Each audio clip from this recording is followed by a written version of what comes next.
Big boss 18 nomination special. चलिए बात करते हैं आज के एपिसोड के बारे में, क्या कुछ हुआ। भाई साहब, जो प्रोमो आया ना, धमाकेदार प्रोमो आया है। अविनाश को इतना गुस्सा आ रहा है। अविनाश देखो भाई, गलती तो आपसे हुई है। गलती मतलब आप जो वर्ड्स बोलते हो ना, वो काफ़ी डेरोगेटरी तो होते ही हैं। अब देखो, मैं यहाँ ये नहीं कहूँगी कि अविनाश फ्लर्ट कर रहा था, कशिश फ्लर्ट नहीं कर रही थी। कर तो दोनों ही रहते फ्लर्ट, इसमें कोई डाउट नहीं है। और अविनाश ने जो बोला वो वाकई में फ्लो फ्लो में बोल दिया। हालांकि अविनाश के हर चीज़ के पीछे एक लॉजिक होता है, तो उसने बोल दिया, लेकिन वो कोई ऐसा सीरियसली नहीं बोला था कि नहीं चलो हम एक एंगल बनाते हैं, चलो हम एक ऐसा फ्लेवर ऐड करते हैं। ऐसा उसने नहीं बोला, मतलब सीरियसली नहीं बोला, उसने मजाक मजाक में बोल दिया। वो फ्लो फ्लो में दोनों फ्लर्ट कर रहे थे और उसमें बोल दिया। लेकिन जिस तरीके से अविनाश ने वहाँ कहा, कौन सा रूम था यार ये जहाँ टास्क हो रहा था, नॉमिनेशन वाला, हाँ जो भी रूम था, आप बता देना कौन सा रूम था।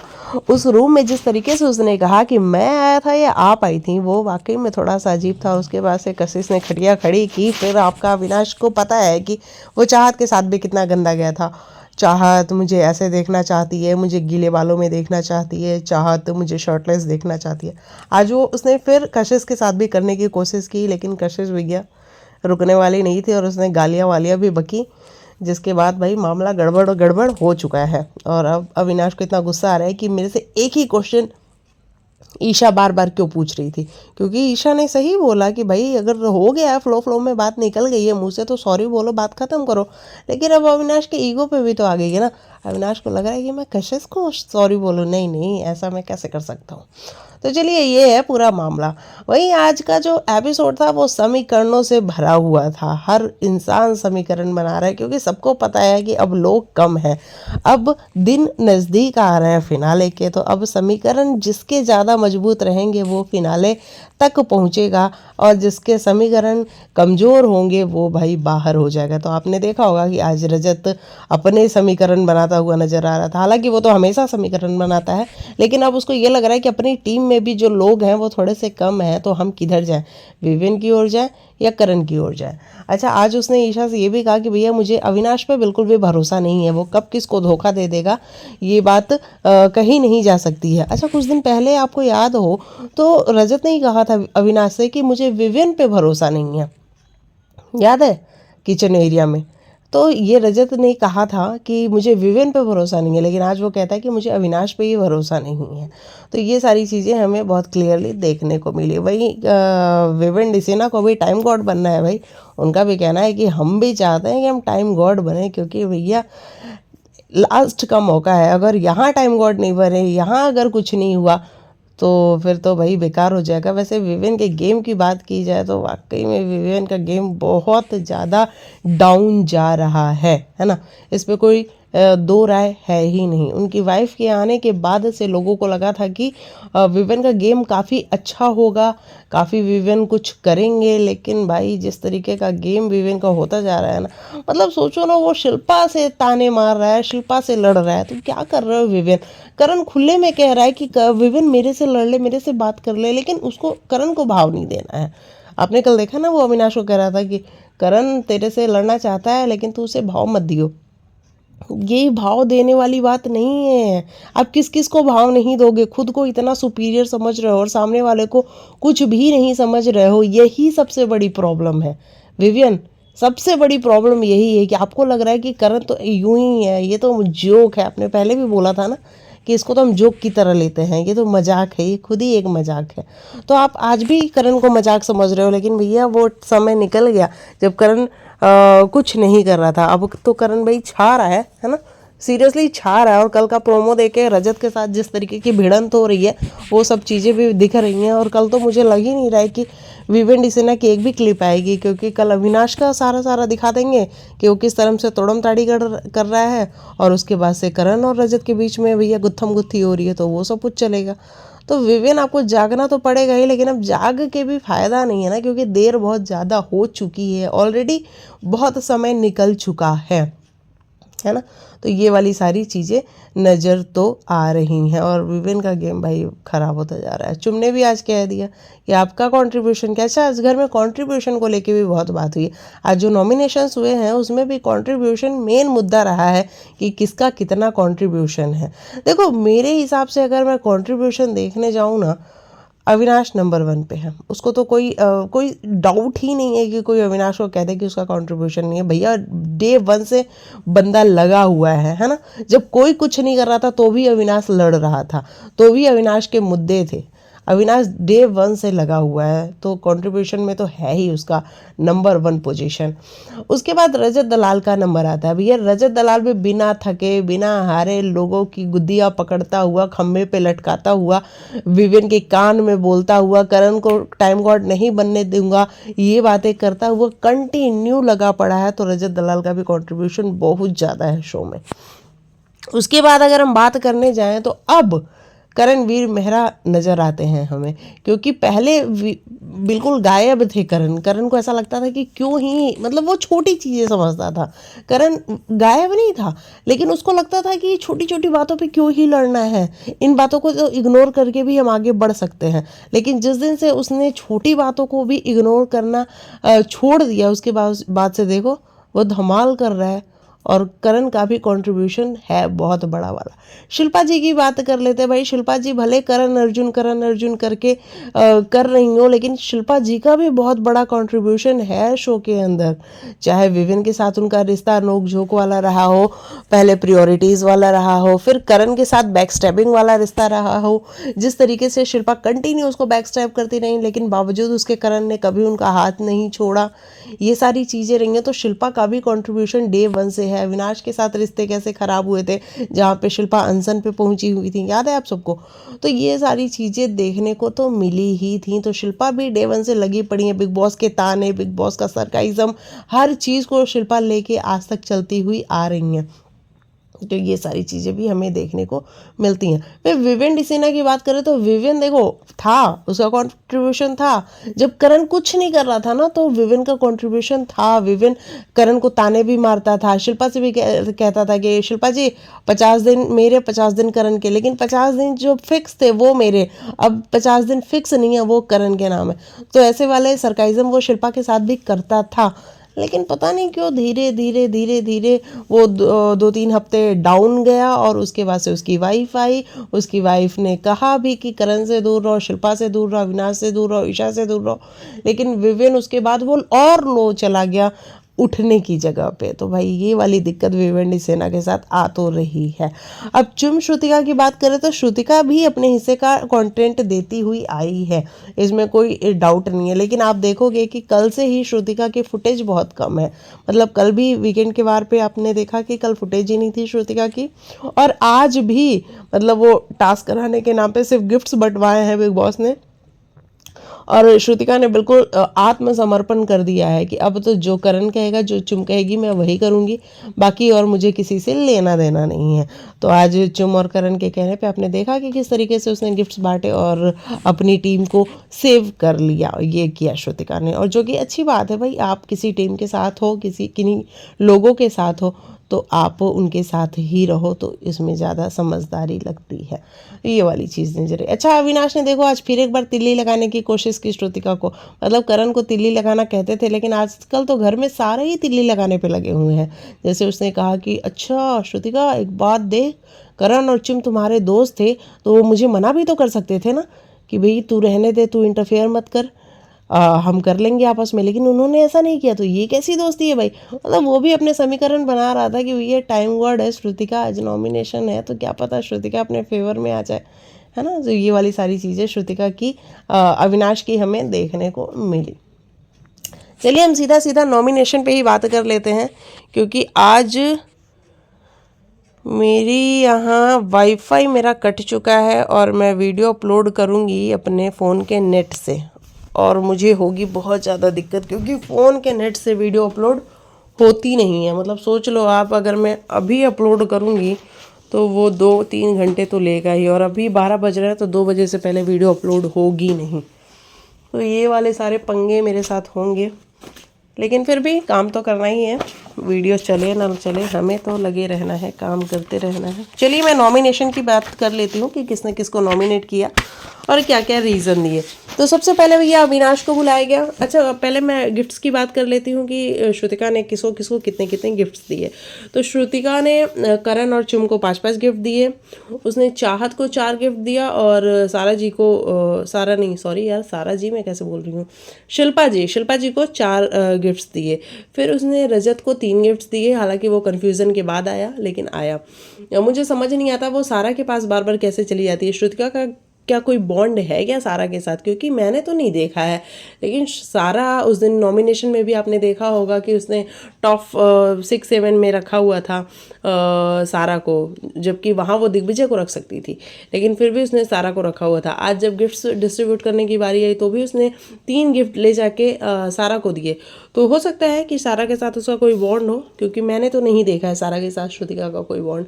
हालांकि करण और चुम के कहने के बाद उसने चेंज किया, रजत को ले जाके 3 गिफ्ट दिए और इस तरीके का हुआ। अविनाश और ईशा को 1-1 गिफ्ट मिले। भैया बड़ा हार्ट ब्रेकिंग था ये देख के, और अविनाश और ईशा की शक्ल बता रही थी कि वो कितना परेशान हो रहे हैं इस बात से। विवियन को भी 3 ही गिफ्ट्स मिले थे क्या कि 2 मिले थे, हाँ मतलब ऐसे ही गिफ्ट मिले थे, और कशिश को 2 गिफ्ट मिले थे। तो चलिए सब बात करते हैं। सबसे पहले अविनाश जी आते हैं और अविनाश जी आके सारा को बुलाते हैं कि हम इनको नॉमिनेट करते हैं कि ये जो रिश्ता बनाया हुआ है इन्होंने रजत के साथ और उसके कंधे पे बैठ के आगे बढ़ रही हैं, तो हम चाहते हैं अभी ये घर से बाहर जाए और दूसरे के कंधे पे बैठ के आगे जाने से बेहतर है कि अभी ये घर से ही निकल जाए। फिर वो कशिश को बुलाते हैं, कशिश को नॉमिनेट करते हैं और कहते हैं कि ओवर स्मार्ट बनती हैं बहुत ज़्यादा, और ओवर स्मार्ट बनने के चक्कर में गेम ख़राब करती हैं। देखो कशिश का जो पॉइंट ऑफ व्यू है ना बड़ा सटीक होता है, लेकिन वही बात है ना कि वाइल्ड कार्ड है और डे 1 से नहीं रही है, तो फिर उसको भी बाहर तो होना ही पड़ेगा। और बीच में लो भी हो चुकी थी, लेकिन अब थोड़ा जाग चुकी है जब से सलमान सर ने उसकी तारीफ़ की है। करण आते हैं, करण ईशा को नॉमिनेट करते हैं और कहते हैं कि भैया इनका तो कोई गेम ही नहीं है, she is only with Avinash Avinash Avinash. तो एकदम घर में ये गुम है, इनका कोई गेम नहीं है। और यही बात तो हम भी कह रहे हैं कि ईशा का गेम क्या है जो ईशा को इतनी इंपॉर्टेंस मिल रही होती है। ऐसा लगता है ईशा ने क्या ही कर दिया है घर के अंदर। मुझे तो कोई कंट्रीब्यूशन नज़र नहीं आता है ईशा का शो में। लेकिन भाई चलो, पहले वो चुगलियाँ कर रही थी, अब वो सिर्फ अविनाश के साथ हैं, तो ये चीज़ें हैं। बाकी वो विवियन और अविनाश के कंधे पे बैठ के यहाँ तक आ ही गई हैं। उन्होंने फिर सारा को नॉमिनेट किया करण ने, और कहा कि गेम में आना तो चाह रही हैं, इनके समीकरण थे, रिश्ते नहीं थे, है ना। समीकरण जो थे वो अब ख़राब हो रहे हैं, क्योंकि हालांकि रजत का कहना है कि वो अभी भी सारा को लेके जाएगा, लेकिन मुझे लगता है कि रजत अब खुद के सर्वाइवल के लिए ज़्यादा खेलेगा, ना कि सारा के लिए खेलेगा। तो ये वाली चीज़ें नज़र आई। ईशा आती हैं, ईशा चाहत को नॉमिनेट करती हैं कि इनका होना ना होना मेरे लिए एक बराबर है, इनके साथ मेरा कोई रिश्ता नहीं है। कशिश के लिए भी उन्होंने सेम बोला कि इनके साथ ना मेरी लाइकिंग है ना डिसलाइकिंग है, और इनका भी होना ना होना मेरे लिए एक ही बराबर है। रजत दलाल आते हैं, वो चाहत को नॉमिनेट करते हैं कि ये 24 घंटे में 5 मिनट 23 घंटे तो ये बहुत अच्छी रहती है, लेकिन ये 5-10 मिनट के लिए कुछ ऐसा करती है जो वो अच्छाई को बुराई में कन्वर्ट कर देती है, ऐसा रजत का कहना था। और वो चाहत को करते हैं। मुझे समझ नहीं आता कि रजत का इतना अच्छा बॉन्ड है चाहत के साथ, उसके बावजूद भी नॉमिनेशन में वो हर बार चाहत को जरूर नॉमिनेट करता, और फिर ये एक्सपेक्ट करता है कि चाहत उसको नॉमिनेट न करे। ये कैसी ही बातें करते हो रजत दलाल तुम। फिर विवेन डिसेना को नॉमिनेट करता है रजत, और कहता है कि ये मजबूत तो थे और मजबूत है भी, बहुत बड़ा नाम भी है, लेकिन अब इनके गेम में ना कोई बात रह नहीं गई है। मतलब इनका जो प्लॉट है वो बिल्कुल ख़त्म होता जा रहा है, और ये कहीं ना कहीं सच भी है। नाम तो है, बहुत बड़ा नाम है विवेन डिसेना, उनकी फ़ैन फॉलोइंग भी बहुत तगड़े वाली है, लोगों को अभी भी बहुत पसंद है विवेन जैसे हैं। लेकिन भाई गेम तो खेलना पड़ेगा ना, जहाँ बाकी लोग गेम खेल रहे हैं वहाँ अगर आप चुपचाप बैठ के सुमड़ू में सोचोगे कि फ़ैन फॉलोइंग के चक्कर में आप निकल जाओ आगे, तो नहीं होता है ना ऐसा। और एक तो विवेन का ओवर कॉन्फिडेंस, उसको थोड़ा मुझे लगता है कि कम करना चाहिए, क्योंकि विवेन का ओवर कॉन्फिडेंस था, कॉन्फिडेंस होना अच्छी बात है, लेकिन जब वो आपके सिर पे चढ़ जाता है ना तो वो चीज़ थोड़ी गलत लगती है मुझे। तो विवेन का जो ओवर कॉन्फिडेंस है मुझे वो थोड़ा अजीब लगता है कि भाई करण से बात मत कर, चाहत से बात मत कर, इससे बात कर मत। भाई तुम शो में आए हुए, तुम किसी से बात ही नहीं करोगे, शिल्पा को ताने मारते रहोगे, तो क्या इससे शो जीतोगे? कभी नहीं जीतोगे। तो ये वाली चीज़ है, कभी नहीं जीतोगे नहीं, मतलब जीत भी जाओगे हो सकता है क्योंकि फ़ैन फॉलोइंग अच्छी है विवेन डिसेना की, लेकिन भाई वो वाला मज़ा नहीं आएगा अगर तुम जीत भी गए तो। फिर विवेन डिसेना आते हैं, वो चाहत को नॉमिनेट करते हैं। सब हमेशा की तरह विवेन के पास एक ही नाम होता है, चाहत, कि इनके साथ मेरी कभी नहीं बनी और मैं बनाना भी नहीं चाहता। मुझे समझ नहीं आता कि जब तुम बनाना नहीं चाहते तो चाहत का पीछा छोड़ो ना, वो तो तुमको शायद नॉमिनेट भी नहीं करा उसने, कि किया आज, एक बार देखते हैं। नहीं किया आज उसने, आपको नॉमिनेट भी नहीं किया विवेन डिसेना, क्योंकि आपके पास अच्छा गिफ्ट्स नहीं थे इसकी वजह से। तो वो चाहत को नॉमिनेट करते हैं, मतलब चाहत से मतलब भी नहीं रखना है, लेकिन नॉमिनेट भी चाहत को ही करना है। ये मुझे थोड़ा अजीब सा लगता है। फिर उन्होंने कशिश को नॉमिनेट किया कि कंट्रीब्यूशन अगर देखने जाऊँ तो बहुत कम है, जबकि कशिश ने कहा कि आपसे भी कम है क्या वो चीज़ मुझे सही लगी कि आपसे भी कम है क्या, वही आपसे तो ज़्यादा ही है, आप डे 1 से आए हुए हैं, मैं वाइल्ड कार्ड आई हुई हूँ, उसके बावजूद आपसे ज़्यादा कॉन्ट्रीब्यूशन है मेरा। तो ये वाली चीज़ें बहुत क्लियरली हमें नज़र आई। शिल्पा आती हैं, उन्होंने अविनाश को नॉमिनेट किया कि बहुत इरिटेटिंग है, इंस्टिगेट करते हैं, मुंह से बातें निकलवाते हैं और फिर उन बातों को अपनी लड़ाई झगड़ों में यूज़ करते हैं, और ये तो अविनाश कर ही रहा है पिछले कुछ दिनों से। मतलब पहले मिट्टी का तेल वो करण को कहता था, अब वो खुद मिट्टी का तेल बन चुका, तो मुझे लगता है कि पेट्रोल भी बन चुका है, मिट्टी का तेल ही नहीं। शिल्पा रजत को नॉमिनेट करती हैं कि वो भी नॉमिनेशन में है, भैया स्ट्रॉन्ग कंटेस्टेंट है, नॉमिनेशन में आएंगे तो मज़ा आएगा, इसलिए वो उनको भी नॉमिनेट कर देती हैं। चुम आती हैं, चुम जो है विवेन डिसेना को नॉमिनेट करती है, और चुम बहुत गुस्से में आती हैं क्योंकि चुम के साथ एक किचन में नॉमिनेशन वाली डिस्कशन हो चुकी थी, कंट्रीब्यूशन वाली डिस्कशन, जहाँ पे विवेन ने पूछा था कि तुम्हारा कंट्रीब्यूशन क्या है, तुम्हारा कंट्रीब्यूशन सिर्फ खाना बनाना और खाना परोसना ही है। तो उसने कहा था आपका कंट्रीब्यूशन क्या है, कॉफ़ी बनाना कॉफ़ी पीना, यही सिर्फ कंट्रीब्यूशन है आपका, तो आप भी जागो थोड़ा। और वाकई में विवेन डिसेना को जागने की ज़रूरत है, बहुत ज़्यादा वाली ज़रूरत है, लेकिन फिर वही बात है कि जाग के भी अब क्या ही कर लेंगे डिसेना साहब, और मुझे नहीं लगता कि जागे। और ये बात रजत ने आज बिल्कुल सही कही कि ये विवेन का गेम खराब करना चाहता है अविनाश, ताकि ये फ्रंट फुट पे आ सके, और ये 100% सही बात है। बस ये बात विवेन को नहीं दिख रही है ना, बस ये चीज़ विवेन को नज़र नहीं आ रही है, बाकी सबको नज़र आ रही है। तो चलो विवेन घर से बाहर आने के बाद ही मुझे लगता है ये चीज़ देख पाएगा कि अविनाश उसके साथ कैसे खड़ा था। चुम आती हैं, उन्होंने कहा कि विवेन डिसेना जो है कंट्रीब्यूशन की बात कर रहे हैं, पहले ये खुद को तो देख लें, दूसरों को बहुत ज्ञान बांट रहे हैं, पहले खुद को देखें कि खुद क्या कर रहे हैं। तो सबसे ज़्यादा तो अलर्ट होने की ज़रूरत विवेन को है, ना कि दूसरों को है।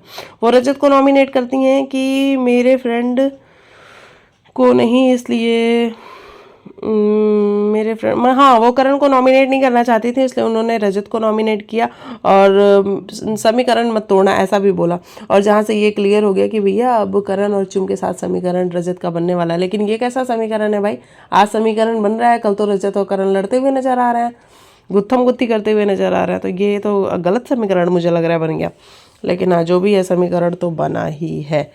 तो ये वाली चीज़ें भी बहुत क्लियरली नज़र आ रही हैं। उसके बाद किसने नॉमिनेट किया, चाहत ने नॉमिनेट किया रजत दलाल को, जहाँ पे रजत अपना बचा रहा था कि भाई मुझे नॉमिनेट मत कर, चाहत क्या कर रही है। और मुझे समझ नहीं आता रजत, एक बात बताओ, जब तुम चाहत को नॉमिनेट करोगे और तुम मुझसे उम्मीद करोगे कि वो तुमको ना नॉमिनेट करे, तो ये कैसी दोस्ती है भाई। तो इससे बेहतर है ना कि नॉमिनेट ही करने दो भाई।